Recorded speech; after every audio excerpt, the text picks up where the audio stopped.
नमस्कार साथियों, मध्य प्रदेश में विधानसभा चुनाव अपने चरम पर है। प्रमुख दलों के दिग्गज चुनाव प्रचार अभियान पर लगे हुए हैं। इन्हीं में से एक भारतीय जनता पार्टी के दिग्गज ज्योतिरादित्य सिंधिया केंद्रीय मंत्री हमारे साथ में हैं। आज हम उनसे जानेंगे कि चुनाव में क्या स्थिति है।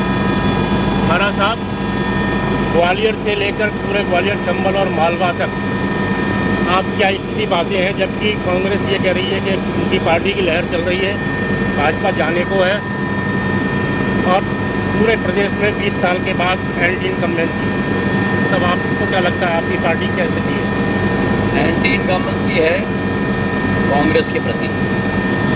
जो 15 महीनों की उन्होंने भ्रष्ट सरकार चलाई, उसके विरुद्ध एंटी इनकम्बेंसी है। एंटी इनकम्बेंसी है कांग्रेस के वादा खिलाफी के प्रति। आप मेरे साथ इस सभा में थे, आपने कुछ एंटी इनकम्बेंसी देखा, और एंटी इनकम्बेंसी तो वो होती है जो 2003 में मध्य प्रदेश में हुआ, जब दिग्विजय सिंह जी की सरकार थी और 37 सीट तक कांग्रेस से बढ़ गई थी। उसको कहते हैं 1226। मध्य प्रदेश में 5वीं बार भारतीय जनता पार्टी की सरकार बनने जाती है। अभी प्रधानमंत्री जी नरेंद्र मोदी जी ग्वालियर आए और उन्होंने ग्वालियर से जो रिश्ता बताया, उसमें उन्होंने आपको अपना दामाद बताया। तो ये एक पारिवारिक केमिस्ट्री माना जाए या इसके क्या निहितार्थ हैं? मैं कृतज्ञ हूँ, प्रधानमंत्री जी हमारे स्कूल के कार्यक्रम में आए। 125वीं जयंती थी।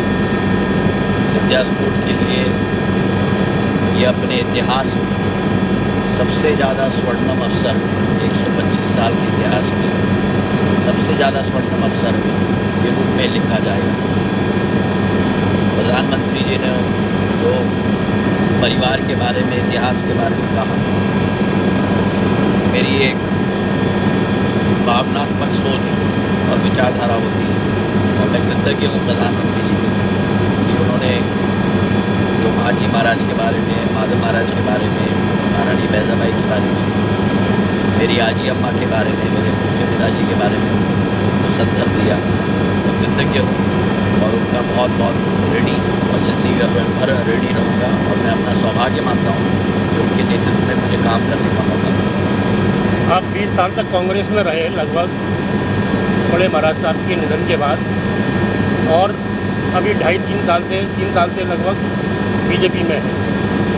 इतने लंबे समय के बाद में, नई पार्टी ज्वाइन करने के बाद में, आपने किस तरह से कनेक्ट किया आप नई पार्टी में, आप कार्यकर्ताओं के साथ में?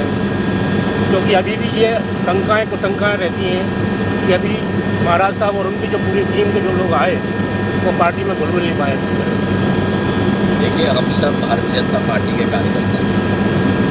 कार्यकर्ता के रूप में हमें कार्य करना है।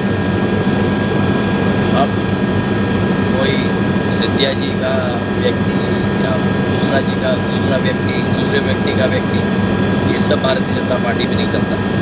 हम सब कार्यकर्ता के अनुरूप ही कार्य करते हैं, और वही प्रधानमंत्री जी के दिशा निर्देश में हमें, और नड्डा जी के दिशा निर्देश में हमें पालन करना है।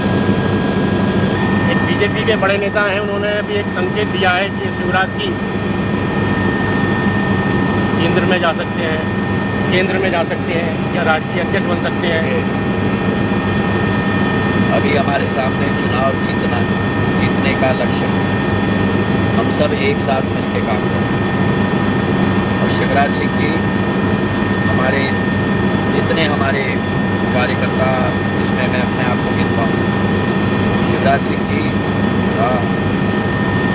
का इसमें योगदान अगर मैं कहूँ 80% है तो वो कम, उससे भी ज़्यादा है। उनके नेतृत्व में ही हमारा मध्य प्रदेश राज्य बीमारू से बेमिसाल राज्य बन चुका है। बावजूद इसके, और इसका श्रेय अगर किसी को जाता है तो भारतीय जनता पार्टी और शिवराज सिंह चौहान को। अगर वो इतनी मेहनत कर रहे हैं तो बावजूद इसके बीजेपी ने किसी को सीएम कैंडिडेट घोषित क्यों नहीं किया? तो हर एक पार्टी में अलग अलग सोच विचारधारा होती है। कई राज्यों में बीजेपी प्रोजेक्ट नहीं करती, कई राज्यों में कांग्रेस प्रोजेक्ट नहीं करती। इसका मतलब नहीं कि हम लोग साथ में नहीं काम कर रहे हैं।